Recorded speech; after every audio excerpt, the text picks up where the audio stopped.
विशेष रूप से आदिवासी महिलाओं की जो छवि है, आप उसको पूरे देश भर में इतना खराब से गढ़ने का काम कर रहे हैं। इस नरेटिव के माध्यम से आप समझ भी पा रहे हैं कि मैं भी बैंगलोर में क्योंकि पढ़ती थी, लोग सोचते थे कि अच्छा आदिवासी है, झारखंड से है तो घर में काम करती है। इस तरह का हमारा इमेज बना हुआ है। आज आप क्या एक इमेज गढ़ने का काम कर रहे हैं कि अच्छा आदिवासी महिला झारखंड में, आपको ज़मीन चाहिए, शादी कर लीजिए, उनसे बच्चा कर लीजिए, आपको ज़मीन इजीली मिल जाएगा। बांग्लादेशी घुसपैठियों से बिहार के लोगों को, यूपी के लोगों का जो है तुलना कर रही हैं। क्या वाकई में आप ये मानती हैं कि बांग्लादेशी घुसपैठी अगर वाकई में हैं और वो बिहार के जो लोग झारखंड में रह रहे हैं या फिर यूपी के जो लोग रह रहे हैं, उन दोनों को एक तराजू पे आप तौलती हैं? और आज भी मैं उस बयान से अडिग हूँ। कोयला का खनन होता है, उनमें बाहरी आबादियों का आना अवगमन अधिक हुआ है, वहाँ लोग बसे हैं और जिसके कारण, और दूसरा कारण रोजगार है, इसलिए आप नहीं, दूसरा कारण ये भी है, आदिवासियों का पलायन भी हुआ है। तो रोजगार उन आदिवासियों को क्यों नहीं मिला? जब कोयला ही तोड़ना था तो बाहर से आप लोगों को लाके कोयला तोड़ा रहे हैं। कि आप बेंगलोर में काम करती थी, जाहिर सी बात है कि आपको वहाँ पे रोजगार मिला, नौकरी मिला। यहाँ पे भी बाहर के लोग वही लोग हैं जिनको यहाँ पे रोजगार मिला है। तो क्या आप ये मानती हैं कि बाहर के लोग यहाँ पर आकर के नहीं रहना चाहिए? क्या होना चाहिए? क्योंकि आपके बयान को बहुत दूसरे तरीके से पोर्ट्रे किया जा रहा है। वोटर आईडी कार्ड बनाते हैं, झारखंड में भी वोट देते हैं, बिहार में भी जाके, यूपी में भी जाके वोट देते हैं। तो और राशन कार्ड भी यहाँ भी बनाते हैं, यहाँ से राशन लेते हैं, उनके परिवार वहाँ से भी राशन लेते हैं। तो यहाँ के लोगों का अधिकार कहाँ जाएगा? यहाँ के लोगों का प्रतिनिधित्व कहाँ जाएगा? संसद के भीतर निशिकांत दुबे ने इससे निपटने के लिए एक उपाय सुझाया है और कहा है कि संथाल और पश्चिम बंगाल का कुछ इलाका, बिहार का कुछ इलाका को मिलाकर के यूनियन टेरिटरी बना दिया जाए। क्या निशिकांत दुबे का जो ये बयान है, किस तरीके से आप देखती हैं? सबसे वाहियात सुझाव है। भागलपुर के निवासी आके यहाँ पे सांसद बन रहे हैं और इस तरह की बात कर रहे हैं, तो वो नहीं समझ पा रहे हैं कि झारखंड के लोगों ने क्या बलिदान दिया है। बांग्लादेशी घुसपैठ के मसले पे सदन में हंगामा होते रहा, सदन अच्छे तरीके से आज चल भी नहीं पाई। हमारे साथ शिल्पी नेहा तिर्की हैं, मांडर से विधायक हैं कांग्रेस की। इन्होंने एक बात सदन में कही कि बांग्लादेशी घुसपैठ के मुद्दे के तहत जो है बीजेपी जिन बातों का जिक्र कर रही है, उससे आदिवासी महिलाओं का अपमान हो रहा है। क्या ऐसा आपको लग रहा है कि जिस पे बातचीत नहीं होनी चाहिए? नहीं, निश्चित रूप से मैंने जो अभी अपने प्रेस ब्रीफिंग में भी कहा कि अगर किसी तरह के भी विदेशी घुसपैठियों का मामला बनता है देश में, तो केवल उसके जाति धर्म के आधार पे नहीं, घुसपैठिया इस घुसपैठिया, उस पर कार्रवाई होनी चाहिए, उस पर बहस होनी चाहिए। मैंने तो ये भी माना है कि अगर इस तरह से कुछ हो रहा है तो केंद्र सरकार अपने तरफ से डाटा डिटेल्स को पब्लिक करे। जैसे इंडो चाइना में जो अतिक्रमण हुआ है, तो सैटेलाइट इमेजेस हैं, सियाचिन बॉर्डर में जिस तरह से रोड बनाई जा रही है, तो आप उस तरह से कुछ डिटेल्स दें। राज्य सरकार को आप निर्देशित करें, क्योंकि बॉर्डर सिक्योरिटी फोर्स आपके अंदर आता है। अगर हमने उस डायरेक्शंस पे अमल हम नहीं किए, तब आप हम लोगों पे उंगलियां उठाएं। मगर इस तरह से आप केवल लालचन लगा रहे हैं अपने लाभ के लिए, अपने पॉलिटिकल माइलेज के लिए, और तब आप आदिवासी महिलाओं को भी ताक में रख दे रहे हैं कि आज झारखंड के आदिवासी महिलाओं का क्या एक इमेज है। संजय जी, मैं भी बैंगलोर में क्योंकि पढ़ती थी, लोग सोचते थे कि अच्छा आदिवासी है, झारखंड से है तो घर में काम करती है। इस तरह का हमारा इमेज बना हुआ है। आज आप क्या एक इमेज गढ़ने का काम कर रहे हैं कि अच्छा आदिवासी महिला झारखंड में, आपको ज़मीन चाहिए, शादी कर लीजिए, उनसे बच्चा कर लीजिए, आपको ज़मीन इजीली मिल जाएगा।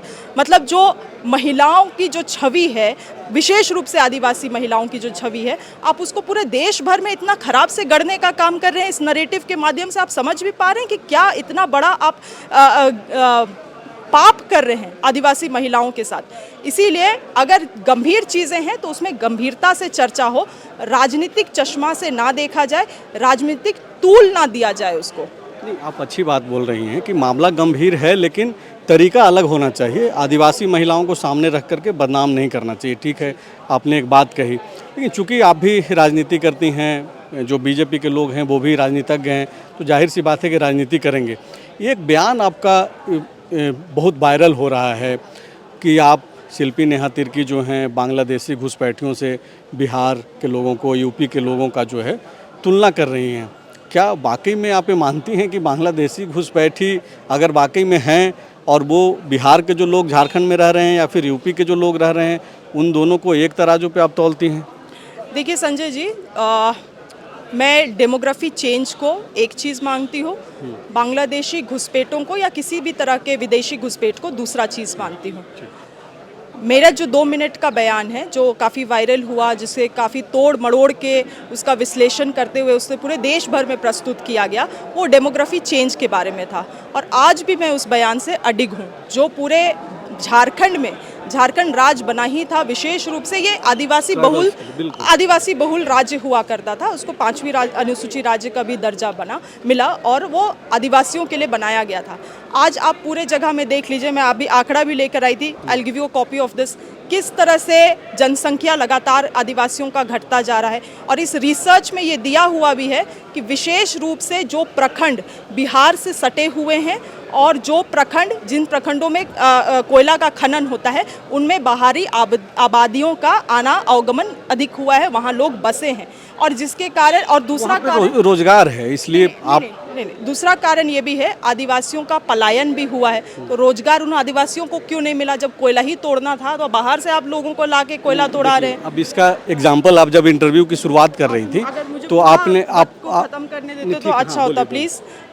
तो कहने का मतलब है ये सभी चीज़ों को दिया गया है। और आज भी आप देखिएगा तो यहाँ पे कुछ ऐसे लोग हैं जो दोनों राज्यों का लाभ लेते हैं, वोटर आईडी कार्ड बनाते हैं, झारखंड में भी वोट देते हैं, बिहार में भी जाके, यूपी में भी जाके वोट देते हैं।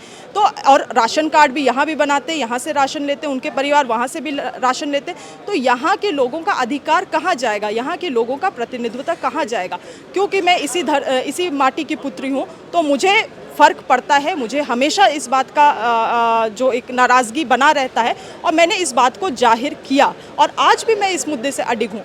But this has nothing to do with Bangladeshi घुसपैठिया, क्योंकि वो दूसरा मैटर है। मगर उसको किस तरह से एक साथ तोड़ मड़ोड़ने का कोशिश किया गया, आप उस 2 मिनट का वीडियो को देखेंगे तो मैंने बिल्कुल भी उस शब्द का भी जिक्र नहीं किया है और ना ही किसी की तुलना किसी और से किया है। मगर अभी चुनावी वर्ष है और जैसे कि शुरुआत में आपने कहा, बीजेपी के लोग हैं, राजनीति करते हैं, आप भी राजनेता हैं, आप भी राजनीति करेंगे, तो वही काम उन्होंने करने का कोशिश किया है, यहाँ पे राजनीति करने का कोशिश किया है। नहीं, आपको फ़र्क पड़ना भी चाहिए। आप पॉलिटिशियन भी हैं और ट्राइबल समाज से आती हैं, तो जाहिर सी बात है कि आप ज़्यादा चिंता करेंगी और करनी भी चाहिए। कोई डाटा इस टाइप का आपकी सरकार ने बीते 4.5-5 वर्षों में जो है, चूँकि आपकी सरकार है, आप लोग कलेक्ट कर पाई कि कितने ऐसे लोग हैं जो बाहर के लोग यहाँ पे हैं और वो बाहर में भी लाभ ले रहे हैं, वोटिंग राइट्स भी 2 जगहों पे है, इस तरीके का कोई डाटा है?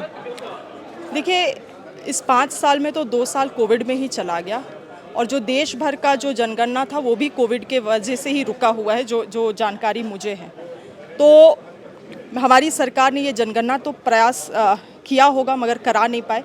मेरे पास 1991 सेंसस का डेटा है और इस डेटा में आप देखेंगे कि किस तरह से जो विभिन्न दशक रहे हैं उसमें आदिवासियों की जनसंख्या जो है घटी है। मैंने 1-2 चीज़ों को तो वर्णन किया ही है पहले भी, मगर उसके अलावे अगर आप गौर करेंगे एक बात को, तो यहाँ पे एक मैपिंग किया गया है, पॉपुलेशन मैपिंग किया गया है कि फ्यूचर में क्या होने वाला है पॉपुलेशन।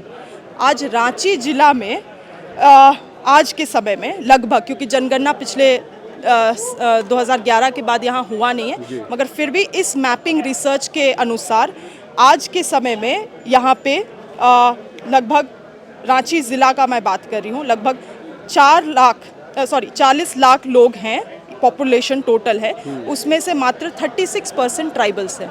और 2050 का मैपिंग जो दिखा रहा है, ये पॉपुलेशन रांची जिला का बढ़ के 85 लाख होने वाला है, जिसमें 25% मात्र गैर आदिवासी यहाँ पे बचेंगे। आदिवासी यहाँ पे, हाँ माय बैड, आदिवासी यहाँ पे बचेंगे। आज के डेट में 36% है, ये घट के 25% होने वाला है। तो ये 5वीं अनुसूची राज्य है संजय जी, चिंता का विषय तो बनता है। ये बिल्कुल चिंता के विषय है कि आदिवासियों की संख्या कैसे, खास करके राजधानी में, पूरे झारखंड में कम हो रही है। इस पे आपकी सरकार को भी काम करना चाहिए, आपको भी काम करना चाहिए। लेकिन कांग्रेस पार्टी की आप नेता हैं, क्या कांग्रेस का भी यही एजेंडा है इस तरीके से? चूँकि आने वाला जो चुनाव है, और जैसा कि आप शुरुआत इंटरव्यू में आपने कही एक बात कि आप बेंगलोर में काम करती थी, जाहिर सी बात है कि आपको वहाँ पे रोज़गार मिला, नौकरी मिला। यहाँ पे भी बाहर के लोग वही लोग हैं जिनको यहाँ पे रोज़गार मिला है। तो क्या आप ये मानती हैं कि बाहर के लोग यहाँ पर आकर के नहीं रहना चाहिए, क्या होना चाहिए? चूँकि आपके बयान को बहुत दूसरे तरीके से पोर्ट्रे किया जा रहा है। नहीं, ये फेडरल ढांचा है, किसी को भी अलाउड है, कोई भी कहीं भी जाके देश भर में रह सकता है। मगर आप, क्योंकि ये 5वीं अनुसूची राज्य है, आप वहाँ पे आके CNT SPT कानून को ताक में रखते हुए लोग फॉल्स डीड बना के ज़मीन खरीद रहे हैं, ज़मीन ले रहे हैं, कास्ट सर्टिफिकेट भी बनवा ले रहे हैं, आधार कार्ड बनवा ले रहे हैं और वोटर ID कार्ड 2-2 रख रहे हैं। इन सभी चीज़ों से दिक्कत है मुझे, इसीलिए लोगों को क्लैरिटी के साथ चीज़ों को समझना चाहिए। और मैं बेंगलोर में रही हूँ, मैं हर एक साल यहाँ पे आती थी वोट देने के लिए। मैं आज तक वहाँ पे मैंने कर्नाटका में मेरा वोटर ID कार्ड बन मैं भी जाता हूँ वोट देने बिहार। हाँ, मैं बना नहीं पाई, मगर यहाँ पे भी आपका वोटर ID कार्ड है क्या? झारखंड में मैं बिहार जाता हूँ, मैं क्यों बनाऊंगा यहाँ? एग्जैक्टली वही। आप बिहार आप आए हैं, अपने काम के पर्पस से आए हैं, आप काम करिए, मगर यहाँ के जो लोग हैं जिनके लिए झारखंड बना, उनका लाभ ना लूटें, उनका अधिकार ना ले, यही हमारा चिंता रहा है। और इस चीज़ों को मुखरता से हम बोलते आए। और मैं इस बात को भी बोलना चाहूँगी, आप सही बोल रहे हैं, ये बात कांग्रेस का, BJP का या JMM का नहीं है, ये चिंता का विषय है। डेमोग्राफी चेंज हिस्टोरिकल चीज़ होता है, हम लोग पीढ़ी दर पीढ़ी का बात कर रहे हैं और ये एक टाइम पीरियड में होता है। आने वाले समय में जो मैं आपको पॉपुलेशन मैपिंग दिखा रही हूँ, ऐसा हो सकता है कि ये 5वीं अनुसूची राज्य नहीं रहेगा। एक आखिरी सवाल ये है कि चूंकि डेमोग्राफी के लेकर के पूरा चिंता हो रहा है, देश भर में बातचीत हो रही है इस पे, संसद के भीतर निशिकांत दुबे ने इससे निपटने के लिए एक उपाय सुझाया है और कहा है कि संथाल और पश्चिम बंगाल का कुछ इलाका, बिहार का कुछ इलाका को मिलाकर के यूनियन टेरिटरी बना दिया जाए। क्या निशिकांत दुबे का जो ये बयान है, किस तरीके से आप देखती हैं? सबसे वाहियात सुझाव है। और खैर, भागलपुर के निवासी आके यहाँ पे सांसद बन रहे हैं और इस तरह की बात कर रहे हैं, तो वो नहीं समझ पा रहे हैं कि झारखंड के लोगों ने क्या बलिदान दिया है इस राज्य को बनाने के लिए, या हमारे पूर्वजों ने क्या खून पसीना बहाया है, कितने लोग शहीद हुए हैं ये राज्य का गठन करने के लिए। और आज आप बोल रहे हैं इधर से खंड ले लीजिए, उधर से खंड ले लीजिए, वहाँ से भूखंड ले लीजिए और मिला के एक यूनियन टेरिटरी बना दीजिए। ये कोई सुझाव है? ये कोई सुझाव है? आप मतलब चाहते हैं जिस राज्य को इतने लड़के, इतने शहीदों के साथ यहाँ पे इसको लिया गया, यहाँ के लोगों के लिए, आज इतने आसानी भाषा में आपने बोल दिया कि नहीं, इधर से काट के उधर से काट के आप यूनियन टेरिटरी बना दीजिए। मतलब सत्ता के लिए आप लोग इतना मतलब लालच बढ़ गया है कि अगर फेयर एंड फ्री इलेक्शन से आप उस राज्य को नहीं शासित कर सकते हैं, हासिल नहीं कर सकते हैं, तो आप किसी भी तरह से तोड़ मड़ोड़ के अपने लिए एक राज्य गठन कर लेंगे और उसको चलाएंगे। आज यही हुआ जम्मू कश्मीर के साथ। पिछले 5 साल में वहाँ विधानसभा चुनाव हुआ है, यूनियन टेरिटरी है, लोग मर रहे हैं वहाँ पे, किस तरह से लोग वहाँ पे आलोचना कर रहे हैं, विरोध कर रहे हैं, प्रोटेस्ट में बैठे हुए, मेन मीडिया उसको दिखाती भी नहीं है। तो वही हाल चाहते हैं ये झारखंड के लोगों के लिए। शुक्रिया बातचीत के लिए। बायोम मेडिकल प्रिपरेशन का एकमात्र संस्थान जहां है complete digital classrooms, individual doubt counters, video lectures, student tracking system, library facility, 100% result oriented rankers batch, study package and class notes in PDF।